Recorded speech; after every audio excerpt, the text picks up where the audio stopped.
नमस्कार, मैं Shantanu. About India के एपिसोड नंबर 286 यानी 286 में आप सभी का स्वागत है। अबाउट इंडिया के इस एपिसोड में हम लोग सबरीमाला मंदिर और उसमें क्या विवाद रहे हैं उससे संबंधित चर्चा करेंगे।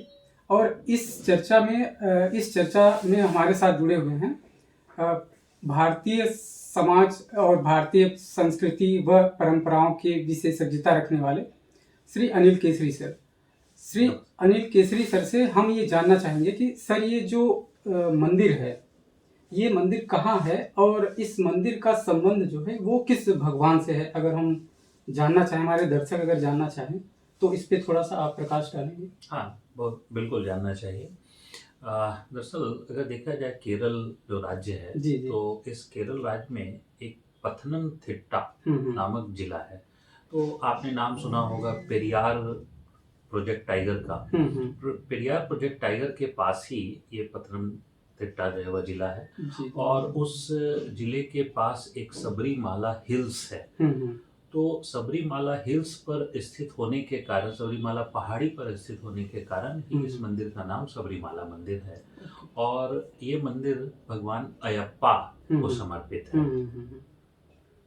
अब यहाँ प्रश्न ये उठ सकता है, जिज्ञासा हो सकती है दर्शकों की कि भगवान अयप्पा हैं कौन। हाँ, जैसे कि मतलब भगवान अयप्पा हैं, मतलब कौन है ये, क्या इनका क्या संबंध है, किससे संबंध है, ये चीजें थोड़ा सा निश्चित। बिल्कुल। देखिए, भगवान अयप्पा को दक्षिण भारत में हरिहर शुतन के रूप में जाना जाता है। यहाँ हरि का संदर्भ है विष्णु और हर का संदर्भ है भगवान शिव और शुतन यानी सूत यानी उनके पुत्र। तो अब ये कैसे हो सकता है कि दो मेल जो भगवान हैं उनके पुत्र जो है वह कैसे हो सकते हैं। तो दरअसल विष्णु भगवान का एक स्त्री रूप है मोहिनी का। जी। तो आपने अमृत मंथन वगैरह के दौरान में जो है वह सुना होगा या भस्मासुर की कहानी भी जब सुनी होगी तो उसमें दरअसल मोहिनी रूप, भस्मासुर के उसमें मतलब मोहिनी रूप की चर्चा मिलती है। और मोहिनी ने जो नृत्य किया था उसी से दरअसल जब वो मोहिनी अट्टम नृत्य भी आया था जो प्रसिद्ध हुआ था। तो मोहिनी रूप और भगवान शिव इन दोनों के पुत्र के रूप में भगवान अयप्पा माने जाते हैं। और भगवान अयप्पा एक ब्रह्मचारी हैं, ब्रह्मचर्य हैं। और उनकी अगर आकृति को देखिएगा तो उनके गले में एक घंटी बंधी हुई होती है। तो दरअसल जो उनका बचपन था उस बचपन में वो इधर उधर जो है वह जंगल में चले जाते थे। तो उससे उनकी जानकारी हासिल करने के लिए ऐसी मान्यता है कि माता पिता ने उनके जो है वह गले में एक घंटी बांध दिया था। तो आज भी जो मूर्ति वहाँ की है उसमें भगवान अयप्पा के गले में घंटी जो है वह हमें दिखाई देता है। सर, हम ये जानना चाहेंगे कि जो इस मंदिर का जो विवाद है तो इस विवाद के पीछे कारण क्या था। एक्चुअल में अगर विवाद को देखा जाए तो समझिए कि इस मंदिर में 10 वर्ष से लेकर 50 वर्ष तक की आयु की महिलाओं का प्रवेश प्रतिबंधित है। आज भी ये प्रतिबंधित है। जी। अर्थात उन महिलाओं का प्रवेश प्रतिबंधित है जो मासिक धर्म की अवस्था में हैं या होती हैं, उनका जो है वो प्रवेश प्रतिबंधित है। यानी यहाँ महिलाओं का प्रवेश प्रतिबंधित नहीं है। 50 वर्ष से अधिक उम्र की महिलाएं होती हैं वे प्रवेश करती हैं। जी। और 10 वर्ष से जो कम उम्र की जो कन्याएं हैं, बच्चियां हैं, वो भी प्रवेश करती हैं। तो ये जो है वह मतलब यहाँ ये समझना है कि महिलाओं के विरुद्ध में नहीं है ये, नहीं, मतलब कुछ सर्टेन मतलब एज की महिलाओं पे है रिस्ट्रिक्शन, बाकी मतलब पूरी महिलाओं मतलब उनको जाना वहाँ पे अलाउ है, दिक्कत नहीं है। बिल्कुल। सर, जैसे 2018 में सुप्रीम कोर्ट ने एक निर्णय दिया था सबरीमाला मंदिर से ही संबंधित, तो 2018 के उस निर्णय में सुप्रीम कोर्ट का क्या मत था। 2018 में जो सुप्रीम कोर्ट का निर्णय था तो पहले तो बताऊं कि एक कॉन्स्टिट्यूएंट जो कॉन्स्टिट्यूशनल बेंच होता है उसका था संविधान पीठ यानी 5 जजेस की जो है वह बेंच थी। और 5 जजेस की बेंच ने जो फैसला दिया था वो ये दिया था कि हमें लैंगिक समानता और परंपरा में से किसी एक को चुनना हो तो हम लैंगिक समानता को चुनेंगे। जी। और लैंगिक समानता के आधार पर उन्होंने इसके कहा था इसका जो प्रवेश है वो असंवैधानिक है। यानी प्रवेश पर प्रतिबंध नहीं लगाए जा सकते हैं और 10 से 50 वर्ष के उम्र की महिलाओं को प्रवेश की इजाजत दी थी। जी।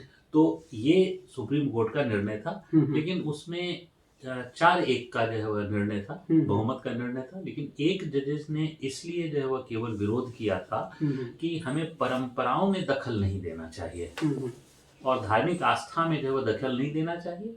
तो इस आधार पर उन्होंने विरोध किया था, अदरवाइज जो है वह ये सुप्रीम कोर्ट का ये फैसला था। जी सर, जैसे सुप्रीम कोर्ट का निर्णय आया तो उस निर्णय के खिलाफ में फिर विरोध हुआ उसका, उस निर्णय का, तो वो विरोध क्या था, उसके मतलब क्या मायने थे? दरअसल इस निर्णय का पूरे केरल में ही विरोध हुआ और ऐसा नहीं है कि केरल में पुरुष समाज ने विरोध किया, बल्कि इवन आपको जानकर आश्चर्य होगा कि वहाँ की महिलाओं ने भी विरोध किया।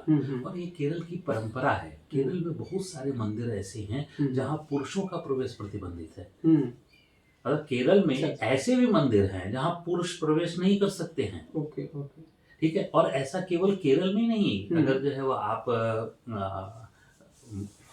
कामरूप कामाख्या मंदिर जो है वह देखिए असम में, तो वहां भी कुछ सर्टेन डेज पर जिस समय माना जाता है कि मासिक धर्म की अवस्था है माता की, उस काल के दौरान में पुरुष का प्रतिबंध रहता है, प्रवेश सेवा की इजाजत नहीं होती है। यानी भारत में यह परंपरा है, ये महिलाओं के विरोध में नहीं है, यह जो है वो परंपरा है।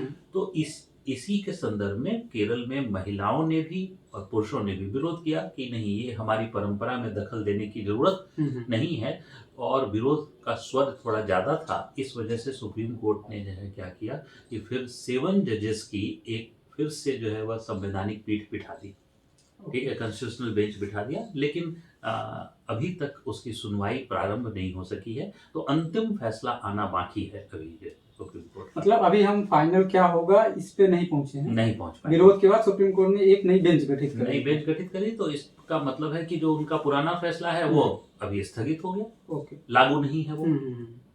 तो सर इसमें जो मंदिर है, तो मंदिर पक्ष के जो ट्रस्टी हैं, तो उनका क्या पक्ष रहा है, मतलब वो क्या मतलब अपनी बात रखे हैं सुप्रीम कोर्ट में? देखिए, दरअसल जो है मंदिर पक्ष का जो कहना है, इसमें समझना होगा, मंदिर पक्ष कहना है कि ये मंदिर और टेम्पल दो अलग चीजें होती हैं, और मंदिर पक्ष कहता है कि ये मंदिर है, टेम्पल नहीं है। टेम्पल एक धार्मिक गतिविधियों का केंद्र होता है। तो धार्मिक गतिविधियों का केंद्र होता है, तो किसी भी प्लेस पर जो है वह किसी भी लिंग के आधार पर भेद नहीं किया जा सकता है। इसलिए जो हर एक जगह जाने की इजाजत है, महिलाओं को भी, पुरुषों को भी जो है, और यहाँ तक कि जो थर्ड जेंडर को भी, हर एक को जाने की इजाजत है। यहाँ पर है कि ये मंदिर है, और मंदिर का अर्थ होता है देवालय, यानी देवता का घर। तो जैसे आप शांतनु हैं, मैं अनिल हूँ, और भी जो हमारे दर्शक हैं, हर एक का अपना घर है। तो हमारे घर में कौन प्रवेश करेगा नहीं करेगा, इसका फैसला जो है वो कोई कोर्ट नहीं कर सकता है, ये हम ही कर सकते हैं। तो ठीक इसी प्रकार मंदिर पक्ष का कहना है कि मंदिर है ये देवालय यानी देवता का घर है, तो इसका फैसला सिर्फ देवता ही कर सकते हैं। अब भारत की परंपरा को अगर देखा जाए, सनातन परंपरा को, तो यहाँ देवता को जीवित रूप में स्वीकार किया गया है, लेकिन अचल रूप में। तो देवता जीवित हैं लेकिन अचल रूप, यानी मूव नहीं कर सकते हैं। तो इसलिए उनके बिहाफ पर जो फैसले होते हैं वो फैसले ट्रस्ट लेता है, और ट्रस्ट को ही भगवान का प्रतिनिधि माना जाता है। इसलिए जो है वह देखिएगा कि उच्चतम न्यायालय ने जब राम जन्मभूमि विवाद हुआ था, तो राम लला को भूमि आवंटित की, और भूमि आवंटित की, और उसका पक्ष जो है किसको भूमि दिया गया, सौंपा किसको गया, तो ट्रस्टी को दिया गया, ट्रस्ट को सौंपा गया। इसका मतलब है भगवान रामलला तो लेने नहीं आएंगे भूमि, तो ट्रस्ट को सौंपा गया। इसका मतलब है भगवान रामलला का प्रतिनिधित्व कौन कर रहा है, ट्रस्ट कर रहा है। तो यहाँ पर भी सबरीमाला में भगवान अयप्पा का जो प्रतिनिधित्व वहाँ का ट्रस्ट कर रहा है। तो ट्रस्ट का कहना है कि ये मंदिर है, टेम्पल जो है वह नहीं है। तो ये जो है वह हमें बारीक जो है वह अंतर, मतलब अगर देखा जाए तो एक यहाँ पे ये बात उठ के आ सकती है कि मंदिर और टेम्पल को हमको आइडेंटिफाई करना पड़ेगा। हाँ, कि मंदिर का क्या अर्थ है और टेम्पल का क्या अर्थ है। हालांकि हम लोग लगभग पैरेलली यूज कर लेते हैं दोनों का समानार्थी रूप में। हाँ, लेकिन इसमें भी अंतर और बिल्कुल एक नहीं होता है। टेम्पल जो है वर्ड जो है वो आया है टेम्पलम से, जी, और वो ग्रीक वर्ड है, और उस टेम्पलम का अर्थ होता है प्लेस ऑफ रिचुअल्स। तो धार्मिक गतिविधियां जैसे मुंडन है, विवाह है, इस प्रकार की जो है जो धार्मिक गतिविधियां होती है वो जहाँ हो रहा है वो that can be derived as a mandir, sorry temple. लेकिन मंदिर डिफरेंट चीज है।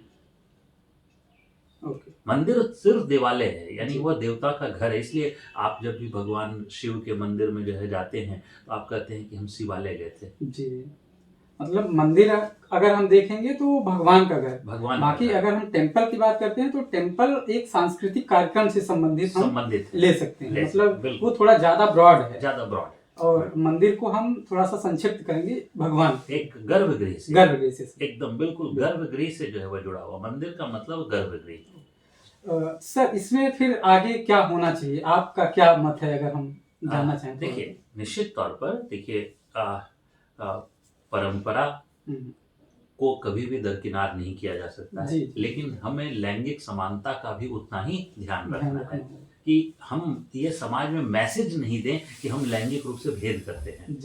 तो निश्चित तौर पर इसमें हम लोग जो है यह इंतजार करेंगे कि जो 7 जजेस की बेंच है, 7 जजेस की बेंच जो है वो क्या फैसला देती है। और वो संविधान के विशेषज्ञ हैं, और साथ संविधान के ही नहीं, भारतीय परंपराओं के भी विशेषज्ञ होते हैं, जो हमारे माननीय उच्चतम न्यायालय के जो जजेस होते हैं।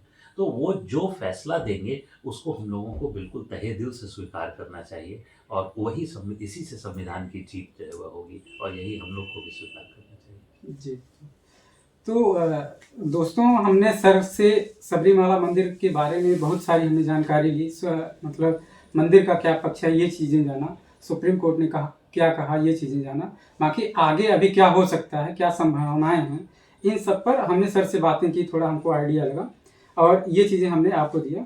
तो इस एपिसोड में हम इतना रखेंगे, बाकी कुछ और मुद्दे होंगे तो वो आप कमेंट के माध्यम से सुझाइएगा कि किस पे हमें डिस्कशन करना चाहिए, उन सब पे हम काम करेंगे। तब तक के लिए धन्यवाद। जय हिंद।